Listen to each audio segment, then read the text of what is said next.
Reverend Kama Prendangas, and members of the church, good morning. Good morning. Are you excited today?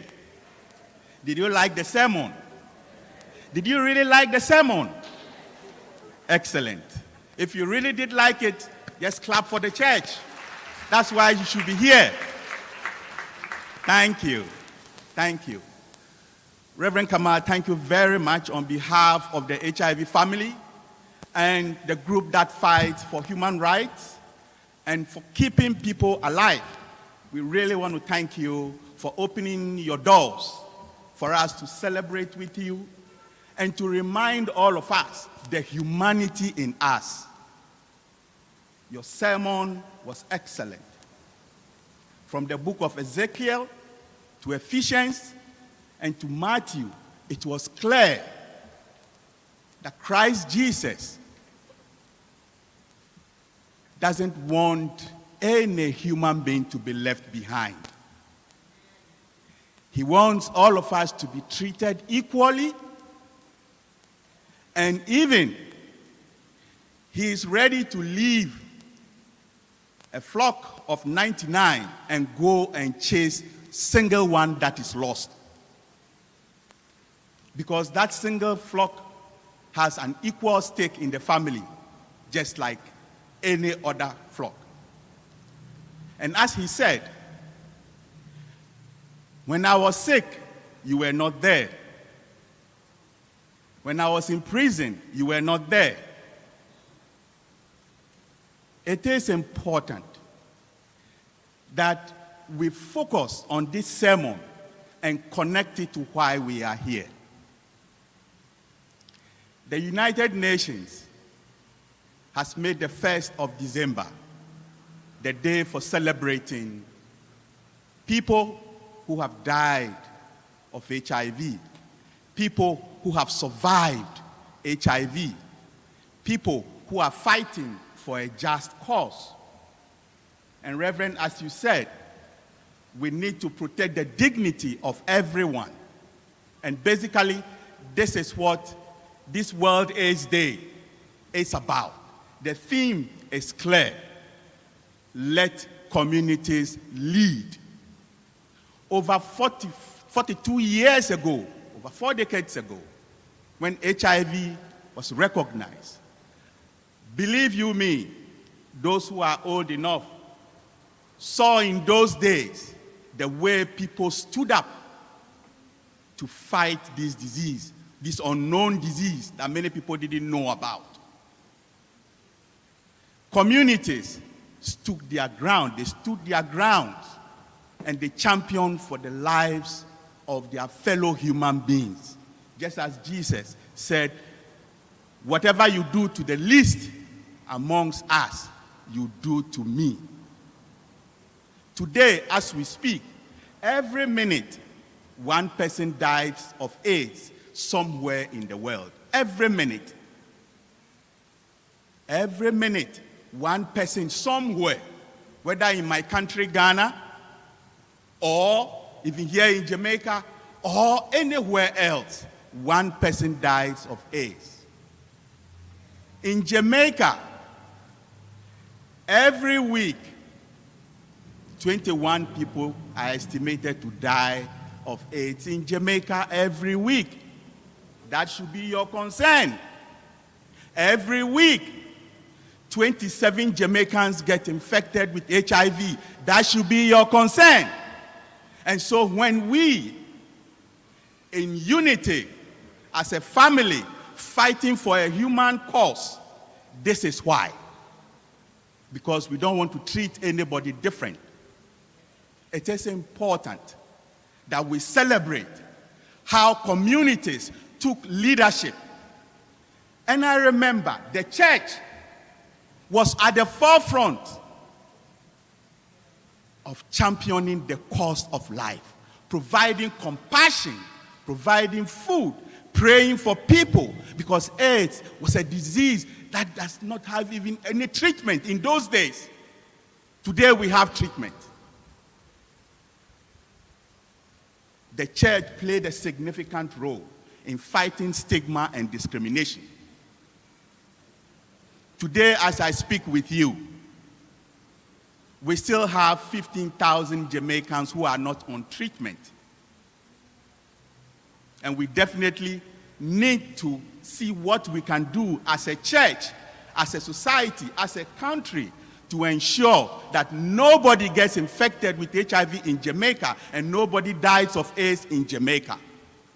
What will it take? We need to be open and transparent about the fact that HIV is still here with us. And those who are doing it are the communities. I want us to celebrate communities who have never given up on life. They know that treatment works. How many of us remember when COVID came, the whole world rallied around to get a vaccine, isn't it? They got antiviral medications and they managed to contain COVID. When COVID came, the whole world was rallying. But HIV has still been in the woods. We don't have a cure. We don't have a vaccine. But all we have is treatment. And treatment works.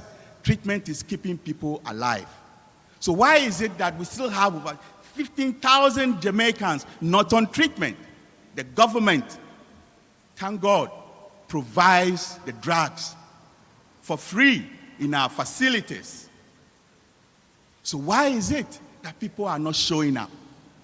1 in every 2 person living with HIV in Jamaica is afraid, is ashamed that he's having the disease. Because I can't even tell my neighbor, I can't even tell my friend, because they are going to treat me differently. Remember, when I was in jail, you never visited me. When I was naked, you never clothed me. And so, if I am sick, why should you treat me differently? So we need your love. We need your care. And that is why communities have never given up on life. Communities, we are celebrating you for this World AIDS Day because you stood up for life, for people, for human beings. Because we are all equal before the Lord. And it is important that we revitalize the role of the church in making sure we root out stigma and discrimination. Let's protect the dignity of everyone. That is what the church does best. And we really want to re-energize, revitalize the church to be part of this journey that they started long ago. So we need you. What do we want you to do? Educate our young people. Provide accurate information to our young people. Offer hope for those who are sick. Ensure that no one in this church, and for that matter, any church in Jamaica, to get infected if they have the right information. And even if you have HIV, it's no longer a death sentence.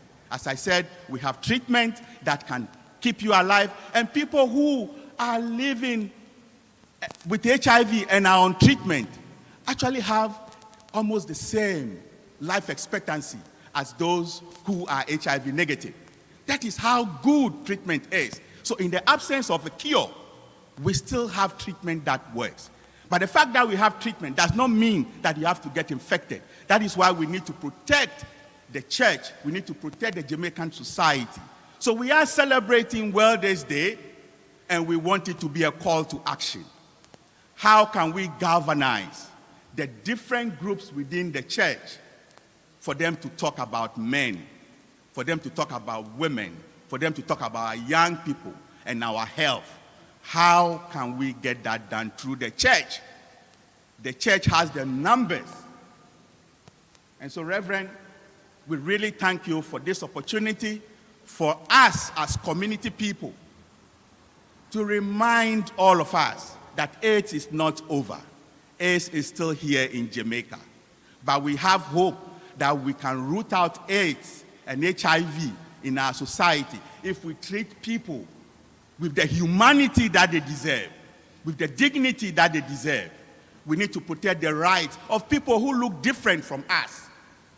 And that is what Christ Jesus said in Ezekiel, the book of Ezekiel, Ephesians, and then also the good books of Matthew. Remember, the way you treat the least among society is the very thing that you are doing to me. HIV is no more a sorrowful condition. It's not about being sympathetic.